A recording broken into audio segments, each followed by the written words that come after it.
Welcome back to the channel. Today we're going to be summarizing each game of Week 1, highlighting the big things that happened and what we should know for Week 2.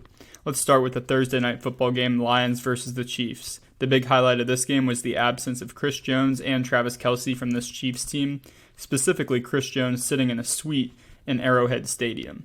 Another highlight for the Chiefs was Jawan Taylor's positioning on the offensive line that everyone was up in arms about all night, rightfully so, and his false starts that were only called once, but he was clearly doing it all game. Very curious how the refs didn't catch that one. 8 drops by the Chiefs, huge deal. Kadarius Toney specifically handing over a pick 6, and the Lions ended up winning this one 21-20, so that was a huge pick 6. I believe the Chiefs will be fine, but they cannot have those wide receiver drops again. Next up, the 49ers versus the Steelers. Kenny Pickett had a really lackluster performance, and on the other side, Brock Purdy had the opposite. Brandon Ayuk had a day with 2 touchdowns, and he broke Patrick Peterson's ankles, and Patrick Peterson was talking before the game and caught a touchdown early on in the game. Again, CMC just does what he does, man. He's really good. Just such a good back.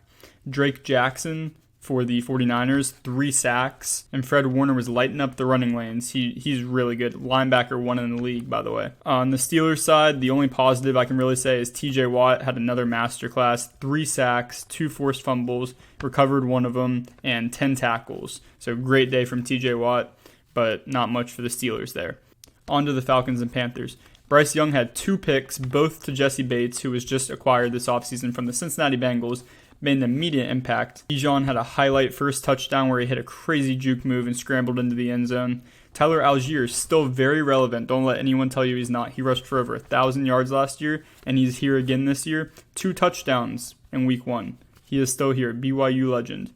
Kyle Pitts and Drake London combined 4 targets, even though Kyle Pitts did end up catching a deep ball. So at least he got a deep one, but 4 targets is so crazy for those two. In the Bengals versus the Browns game, when I tell you I've never seen better coverage against an electric offense, man, this Browns team had the Bengals clamped, like completely clamped. Joe Burrow was 14-31, no picks, no touchdowns, 84 yards the whole game. Absolutely crazy. The Bengals were held to 3 points, blanket coverage by the Browns. Props to their secondary. Rainy conditions as well definitely contributed, but Nick Chubb took advantage, 18 attempts, 106 yards. No receivers in this game went over 45 yards. Very, indicative of the rainy. And typical slow start for the Bengals offense, just like last year with Joe Burrow. All the turnovers Week 1 lost to the Steelers. They're back again. Slow start. Got to bounce back.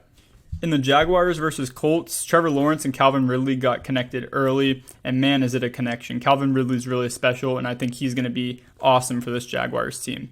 Anthony Richardson was good over the middle. I really liked, with pressure in his face, how he was delivering it over the middle in the intermediate game. Also, the running that he has been schemed up by Shane Steichen, his new head coach, former Eagles offensive coordinator, knows how to use Jalen Hurts, will know how to use Anthony Richardson for the future.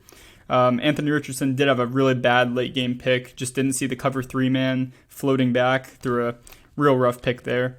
And then a crazy fake dead ball strip sack by, I believe, DeForest Buckner, and it was taken all the way back. Everyone looked around like the play was dead, but nope, it was not dead. And in fact, it was taken for 6. Very weird. The Jags rush game at the end of this game, Tank Bigsby and Travis Etienne really showed up and sealed this game. The Colts were in this game. I was very surprised they were, but the Jaguars ended up winning this one 31-21. In the Buccaneers versus Vikings, I feel like a lot of people were picking an upset here, and they were right. Justin Jefferson got off to a hot start with 7 receptions, 138 yards in the first half, and Jordan Addison also caught his first career touchdown right up the seam. Great catch. But the Tampa Bay defense really was the thing. Their pressure on the Minnesota O-line was huge, especially towards the end of the game. 9 QB hits on Kirk Cousins. Very significant. Also, the Tampa Bay kicker, Chase McLaughlin, hitting a 57-yarder with 5 minutes left to go in the game. Absolute huge kick. Ended up being a big reason that the Buccaneers got a stop and won this game. Baker Mayfield was good enough, and Justin Jefferson went quiet in that second half. So not too great for the Vikings as a game plan. You really need to get him the ball throughout the game. The Titans versus Saints wasn't really a highly anticipated matchup, but we got to see Derek Carr for the first time in a Saints uniform, and he was 23 of 33 for 305 yards, a touchdown, and a pick. Pretty solid performance. On the other side, Ryan Tannehill, 3 picks, 10.3 QBR. If you don't know QBR, that is not good. Really, really not good. 3 picks, no touchdowns. Chris Olave, great game, 8 receptions, 112 yards. Rashid Shaheed caught a deep ball late, huge for the Saints as they won this game by 1 point.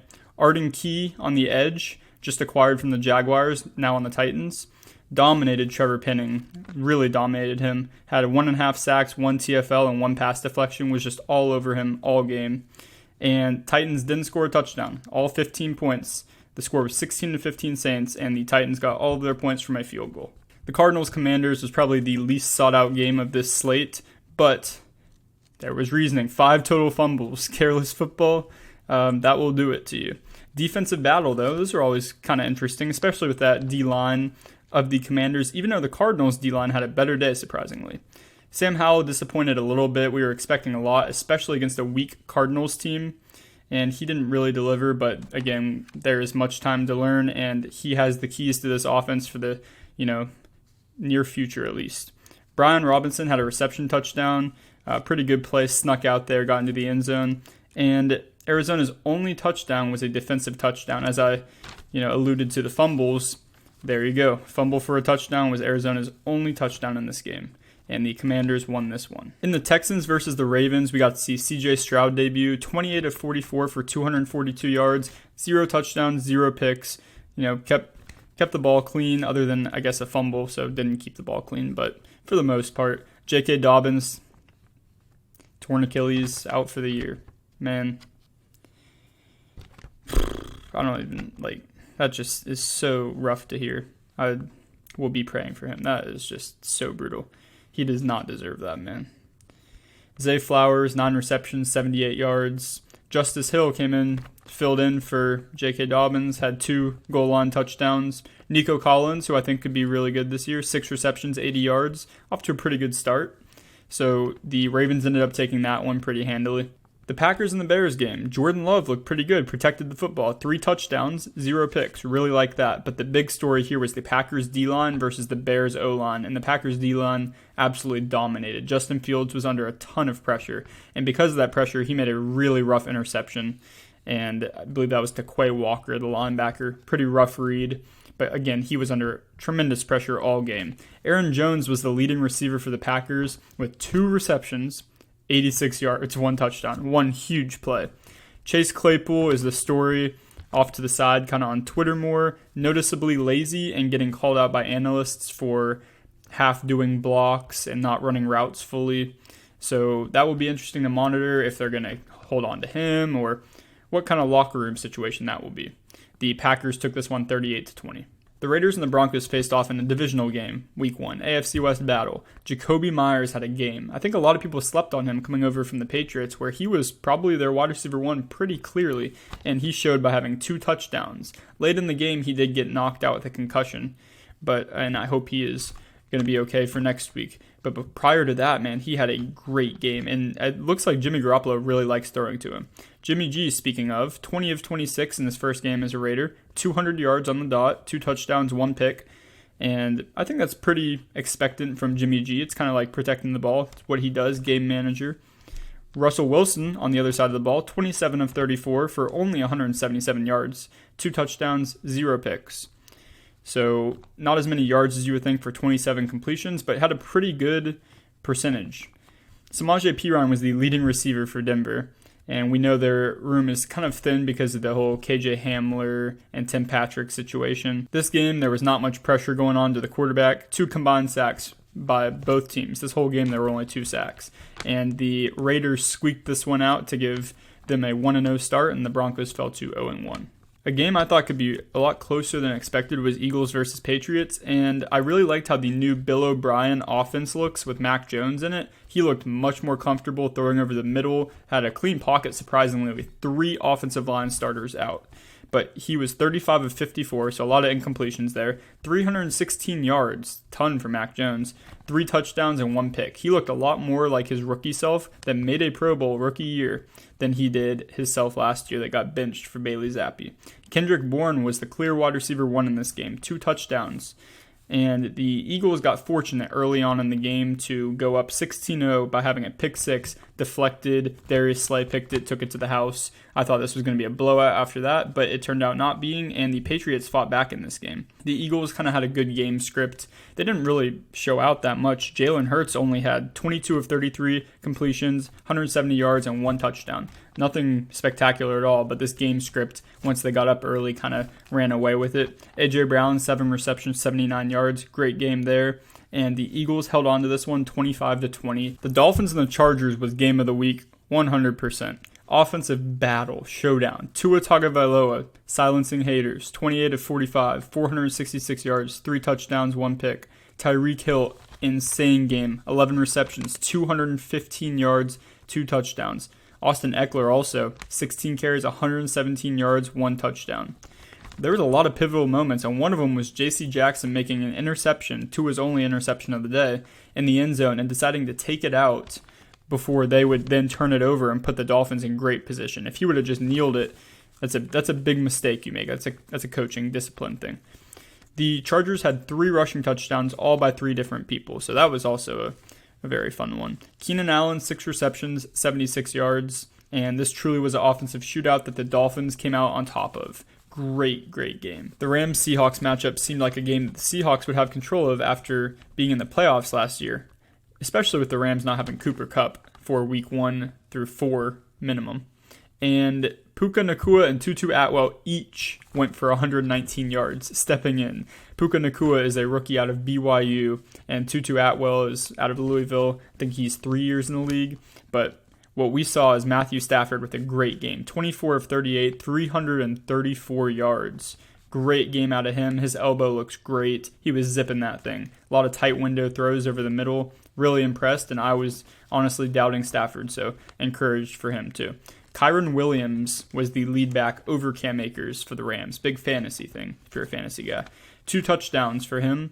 Akers still had 1, but 22 carries, 29 yards. Not going to cut it for Akers. DK Metcalf had a great route, little up and go, and absolutely deked out the corner. Great touchdown, but other than that, the Seahawks had nothing going for them.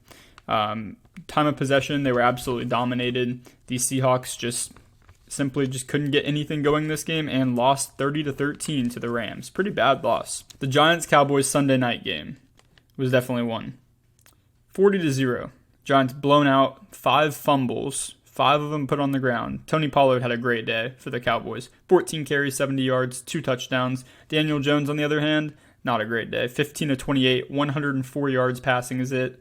2 interceptions. Cowboys defense. You want to talk about a day? If you had them in fantasy football, man, you probably won your game for sure. 7 sacks, 12 QB hits, 2 touchdowns, 10 tackles for loss, and 2 interceptions. What more could you want from a defense? Defense won.